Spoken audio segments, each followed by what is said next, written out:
Hola, buenos días, creo que ya está grabando. Este es el video que vamos a armar entre todos en realidad porque es con el aporte de los trabajos de ustedes con respecto a la ficha de Bucó. Como habrán visto, obviamente, Bucó retoma la teoría del teatro postdramático de Lehmann, la retoma críticamente para pensar fundamentalmente al espectador postdramático, ¿no? En función de cuáles serían las características de un espectáculo postdramático y cuáles de esas características modifican la percepción de los espectadores. Es muy coincidente, la gran mayoría de ustedes eligió los mismos conceptos para desarrollar, capaz le pusieron otros términos, pero laburaron sobre las mismas ideas. La idea, por supuesto, de teatro postdramático, la idea de pensamiento icónico, las ideas de marco, más o menos las mismas atravesaron todos los trabajos. Creo que muy bien. Pero, sin embargo, empezaron a aparecer a la hora de ejemplificar esos conceptos que los pudieron retomar de la bibliografía. A la hora de los ejemplos empezaron a aparecer ejemplos que hacían ruido con el concepto que estaban desarrollando. Por ejemplo, ¿qué espectáculo? La Tempestad. No sé si la vieron el año pasado. Uno de los ejemplos que apareció fue La Tempestad, protagonizada por Oski Guzmán. Eso no entraría dentro de la categoría de espectáculo postdramático. ¿Por qué motivo no entraría? En principio porque tenemos marco 1 y 2. ¿Se acuerdan esta noción? Tenemos el marco de lo social y el marco dado por la dramaticidad. No aparece un conflicto en el espectador. La presencia del cuerpo y la pregnancia del acontecimiento viviente está en todo acontecimiento teatral. Lo que hace el teatro postdramático es desarticular el segundo marco, dejar solo como referencia el marco 1 y obligar al espectador a construir un tercer marco de referencia. Entonces, nosotros en el caso de La Tempestad, igual, por ejemplo, pusieron el caso de Otelo, de la versión de Chamé Buendía en La Carpintería, tampoco aparecería ahí. Tenés a Shakespeare completo, tenés el hecho de que se trabaje una tragedia en términos paródicos no convierte a la obra en postdramática. Ese recurso poético no transforma a la obra, porque los marcos de referencia no se desarticulan, los signos no se transforman en signos opacos. La escenografía se va articulando todo el tiempo en la escena y se va convirtiendo en signos transparentes, no en signos opacos. No obstante, hubo algunos de ustedes que también muy coincidentemente pusieron como ejemplo de la Guarda, o a espectáculos derivados de los grupos de la Guarda, ¿no? Como Fuerza Bruta o cualquiera de esos, o Guaira. En ese caso sí, es un ejemplo postdramático muy específico. Las historias que se narran, si es que hay historias ahí, son historias que tiene que articular el espectador, y el aspecto dramático se corre de su lugar de relevancia para poner en primer plano la pregnancia de los cuerpos. Por ese motivo es que Bucó hace este énfasis en la idea de respiración del espectáculo. ¿No? No es que los otros espectáculos están muertos, no es que el arte dramático está muerto y solamente el postdramático está vivo. No es esa la relación que Bucó hace, no es una propuesta moral, ¿no? ¿Qué teatro es mejor, qué teatro es peor? De ninguna manera lo plantea en esos términos. Y creo que, Belén, vos decías que había, que Bucó trabajaba la idea de un espectador huérfano que sin amparo de la crítica no tiene capacidad de comprensión. Me parece que no es eso lo que ella plantea, sino que lo que plantea es el marco crítico que tiene el espectador para poder aproximarse al espectáculo. ¿Con qué herramientas cuenta el espectador a la hora de posicionarse ante un acontecimiento postdramático, ¿no?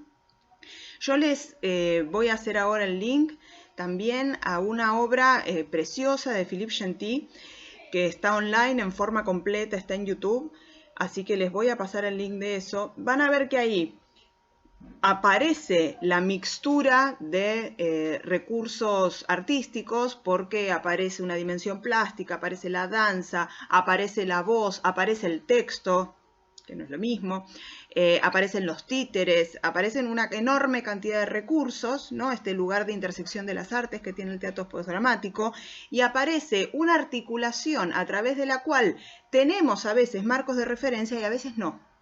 El campo referencial en algunos momentos se opaca y en otros momentos se transparenta, ¿no? Es oscilante. Esa sería, digamos, la respiración a la cual Boucault hace referencia cuando habla de estas obras. Entonces, la idea de que el cuerpo se convierte en presencia, lo que trabaja es la idea de la pregnancia y la preeminencia del cuerpo. ¿Se acuerdan que nosotros, cuando habíamos visto el concepto de acontecimiento, habíamos retomado un pensamiento de Cartoon, ¿no? Que siempre se pensó al teatro como representación, de los griegos esta parte? Recuerden, primero se escribe la obra, después se hace. Ese es el pensamiento que había sobre el teatro. Por lo tanto, en las historias del teatro, todo aquel teatro que no se escribía no era considerado teatro. Y hablaban de acontecimientos de parateatralidad, etcétera, etcétera. A partir del siglo XX se empezó a hablar de la idea de presentación, ¿no? Con las performances y los happenings, en donde no estaría apareciendo un texto previo, necesariamente. Cartoon dice que lo que falta ahí es lo que antecede a la representación y a la presentación, que sería la sentación. el cuerpo vivo, el acontecimiento instalado por el cuerpo en la escena. Es ese acontecimiento instalado por el cuerpo en la escena, esa sentación, a lo que Boucault hace referencia cuando dice que el cuerpo se convierte en presencia. Y ese cuerpo se transforma en un signo opaco, conjuntamente con todos los otros signos escénicos, ¿no? Obviamente. Entonces, el acontecimiento postdramático lo que va a estar trabajando con el espectador no es necesariamente un aspecto intelectual, sino fundamentalmente un aspecto emocional. La racionalidad, el discurso racional, la tesis, la transmisión de una idea, esas cuestiones quedan en un segundo plano. No es que se ausentan necesariamente, ¿eh? Puede que sí, puede que no, pero no necesariamente se ausentan. Sí quedan en un segundo plano y la preeminencia aparece en la emoción de ese vínculo del cuerpo presente. Estoy repasando algunas de las cosas que ustedes trabajaron. Esto se establece a partir del encuadre triple, ¿no? Este marco 1, el marco 2 que se desarticula y obliga al espectador a armar un marco tercero, esto que ya está planteando. Estoy repasando acá los trabajos. La idea, bueno, por eso la idea de experiencia sensible y la idea de pensamiento icónico, ¿no? Es decir, no pretender añadirle sentido al ícono en escena, sino que el ícono se baste a sí mismo.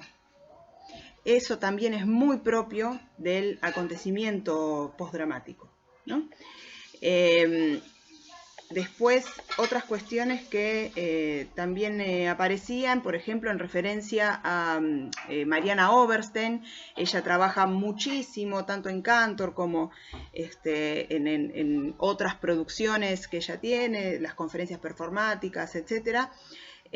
Va a desestimar el sentido de la palabra, no el uso, porque vieron que las obras de Mariana Oberstein tienen muchísimo caudal lingüístico, pero ese caudal lingüístico está más ahí en su sentido sonoro que en su sentido significante. Eso también entra en vínculo con el acontecimiento postdramático. Otro ejemplo que dieron, que me pareció interesante, digamos, como para dilucidar algunos temas, fue el caso de Final de Partida, en la versión que hicieron Furriel y Alcón, dirigidos por Alcón en el San Martín, como experiencia postdramática, como teatro postdramático. Eso en realidad no entraría como teatro postdramático en los términos en los que Bucó está trabajando, ¿no? La potencia del cuerpo en escena es algo que aparece en todo el teatro. Si no apareciera eso, la fuerza del acontecimiento teatral no existiría y sería una pura transmisión de signo escénico, ¿no? El tema es cuando podemos dar marco o no podemos dar marco a esos acontecimientos. Después, una cosita más, a ver, esperen que... esta idea de paradigma flexible, que está trabajado desde Lehmann y que ustedes también retomaron para el pensamiento de Bucó, también está muy bien, y la manipulación, por supuesto, de los hábitos de recepción. El teatro postdramático se va a posicionar en un lugar de, digamos, desarticulación de los hábitos de recepción, a partir de un bombardeo sensorial, ¿no? Acá quiero aclarar una cosita, bueno, después cualquier cosa también lo escribo, pero no quiero dejar de decirlo. Irene Polimeni, me mandaste otra cosa, no me mandaste el glosario de Bucó, mandaste el de Dubati, así que fíjate si tenías algún inconveniente o alguna duda o lo que sea de repetirla. Y finalmente, una última cosita, el teatro postdramático, y esto de nuevo retomando estas ideas críticas súper interesantes que trabaja Belén, a la hora de pensar en simulación, lo que Bucó está trabajando es la idea de el teatro postdramático pone siempre a la vista sus herramientas de producción. Pone siempre en evidencia su proceso de construcción, distanciándose así de cualquier posibilidad de amalgamarse con el acontecimiento de la vida cotidiana. En esta distancia entre la vida y el arte, ¿no? Que es una distancia icónica y es una distancia de sentido también. En ese sentido es que Bucó habla de simulación. No se pretende una emulación de la vida, ¿no? Sino una evidencia de esa simulación, de mostrar el artificio, mostrar las bambalinas, mostrar los procesos de construcción de las obras, ¿sí? Y es por eso que el espectador postdramático todo el tiempo tiene que estar organizando nuevos y originales marcos de recepción para esas obras. Creo que los laburos están verdaderamente muy bien. Fíjense que el teatro postdramático va a estar en conflicto con el teatro dramático, va a entrar en conflicto con el teatro dramático. Y el teatro dramático va a tener 2 o 3 características en los términos que Lehmann trabaja, que tiene que ver con la estructura de una narración que tiene principio, medio y fin. No importa que esa narración esté desarticulada, pero vos salís del teatro y podés armarte la historia. El teatro postdramático choca contra eso.